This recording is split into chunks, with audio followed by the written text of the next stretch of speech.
Now guys, we have news. Let's go to more news from the Golden State Warriors, but before that, don't forget to subscribe to the channel and leave your like.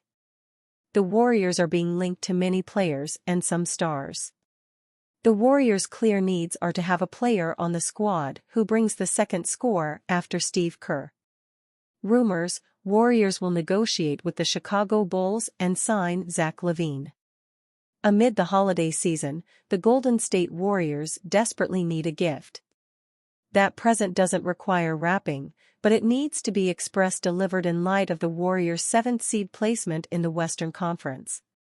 The Warriors' trade hopes for Chicago Bulls star Zach LaVine improved following a recent report. Despite Warriors general manager Mike Dunleavy Jr.'s efforts to keep the young core intact with the roster's aging stars, the youth movement hasn't come to plan.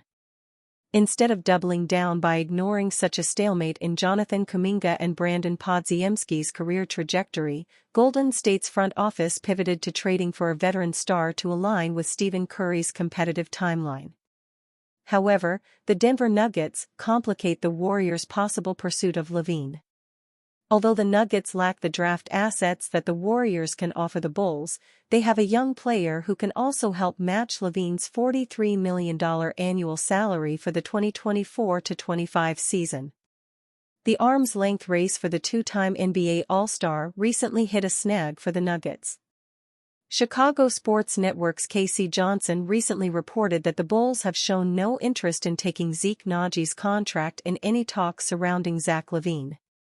What does such a development mean for the Warriors? Firstly, it gives them a leg up in trade talks with the Bulls, who wish to move closer to a complete rebuild by trading the expensive star. Related, what proposed trade would be a massive mistake for Golden State? Secondly, it could mean the Nuggets cancel further trade negotiations with the Bulls and look elsewhere for another scorer to supplement Nuggets point guard Jamal Murray's underachieving season. Lastly, it reveals that the Nuggets likely must involve a third team to facilitate a trade, which could include the Warriors receiving a less costly player as a consolation prize. Regardless of what occurs involving LaVine, the Warriors have ample scenarios in which they could trade for the fringe star-level player. Shams Charania: Warriors focused on finding a star to follow Steph Curry. The NBA insider isn't saying anything new, but will it ever come true? The Golden State Warriors have put themselves in a familiar and foreseeable position. Failing to solidify themselves as a top contender in the Western Conference and lacking a bona fide star who can score besides Steph Curry, the pressure and speculation from fans and media members about potential trades are continuing to heat up. During an appearance on ESPN's NBA Today earlier this week, ESPN NBA insider Shams Charania spoke about the organization's current approach. "They're trying to figure out who that next star is for this organization," Charania said. "Is it going to be internally? We've seen they've given Jonathan Kuminga the starting spot, then he gets out of the starting spot. The ebbs and flows that have come with him, Brandon Podziemski. But they have been on that hunt for a superstar player right now to pair with Stephen Curry and Draymond Green, but also who's that next guy going to be? They went after Lauri Markkanen, Paul George in the offseason, missed out on both of them. That's their next find." In other words, as Charania sees it, the Warriors' front office remains steadfast in not losing sight of the long-term, likely post-Steph Curry, that awaits the franchise as they contemplate moves to improve the team now. While it's an understandable instinct, it also feels like the exact driver of the organization's tepid approach to team building in recent seasons. Young players like Kuminga and Podziemski have shown promise, but the Dubs have yet to sell high on a single young player via trade. Instead, they have only moved on from young players, e.g., James Wiseman and Jordan Poole, after their value had begun collapsing and it was clear they needed a change of scenery. That hesitance could pay off if Kuminga, Podziemski, or even Moses Moody emerges as an impact player soon, but that's a significant risk to take given Curry's age, especially if a proven all-star is available via trade. Same Warriors issues rear their head in frustrating loss to Pacers. Another missed opportunity in the fourth free throw shooting and fourth-quarter offense, two major issues that have plagued the Golden State Warriors season, and they did so again in a frustrating 111-105 loss to the Indiana Pacers at Chase Center on Monday night. In a back-and-forth game, the Warriors gave themselves a significant opportunity, leading 95-93 when Jonathan Kuminga hit a corner three with just over 7 minutes remaining. From there, the hosts were kept to just 10 more points, having crucially missed 4 free throws in the process. The Warriors' offense again came up short against the Pacers. After a 31-point third quarter that included a 12-3 run to close, Golden State scored just 20 points in the fourth as they lost again in a clutch situation.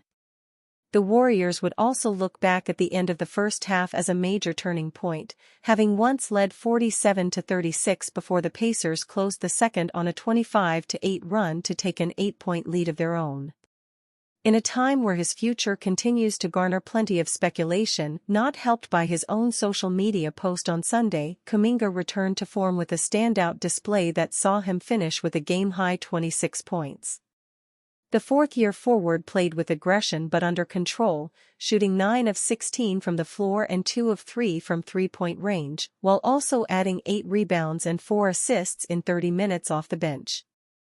Unfortunately, Kuminga missed 3 free throws down the stretch, but regardless, he was almost a lone hand in an otherwise disappointing Warrior offense. Coming off a 31-point, 10-assist performance against the Minnesota Timberwolves on Saturday, Stephen Curry was kept incredibly quiet by Indiana guard Andrew Nembhard. The 2x MVP had just 10 points on 2 of 13 shooting, including 2 of 9 from three-point range. Curry did have 5 rebounds and 7 assists, but Golden State desperately needed more from their superstar guard. Andrew Wiggins had 16 points but took 16 shots to get there, having missed 6 straight three-pointers after making his opening attempt in the first quarter. Tracy Jackson-Davis had 13 points, 8 rebounds, and 3 assists in his second straight game as a starter, while Buddy Hield cooled off significantly after 11 points in the first half against his former team. The Warriors shot 43.3% from the floor and 31.6% from beyond the arc, while missing 6 of their 21 free throw attempts. The Pacers were led by 23 points from Miles Turner, which included a dagger 3 in the final 15 seconds after Golden State had closed to within 2. The Warriors now move to 15-13 on the season and will look to respond when they host the Los Angeles Lakers in a blockbuster Christmas Day matchup on Wednesday. Warriors have checked in on Bulls All-Star Nikola Vucevic. Per Evan Sidery, the Warriors have recently checked in with the Bulls about a Nikola Vucevic trade. The Golden State Warriors clearly need more offensive firepower. With no one between Jonathan Kuminga, Brandon Podziemski, Buddy Hield, and Andrew Wiggins emerging as a clear number 2 scorer to Steph Curry, the Dubs turned to the trade market and added Dennis Schroeder to potentially right the ship. However, it's hard to imagine Schroeder will be enough to turn Golden State into a legitimate title contender. So, with General Manager Mike Dunleavy Jr. likely keeping his eye out for another big move, Forbes' Evan Sidery reported last week that the Warriors have recently checked in about a potential trade for Chicago Bulls center Nikola Vucevic. A 14-year NBA veteran and 2-time All-Star, Vucevic has long been one of the most consistent double-double machines in the league and an excellent scoring big man.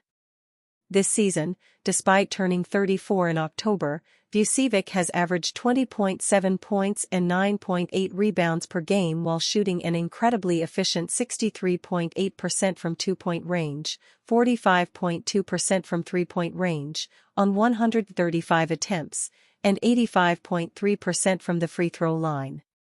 However, there are some key limitations to Vucevic's game.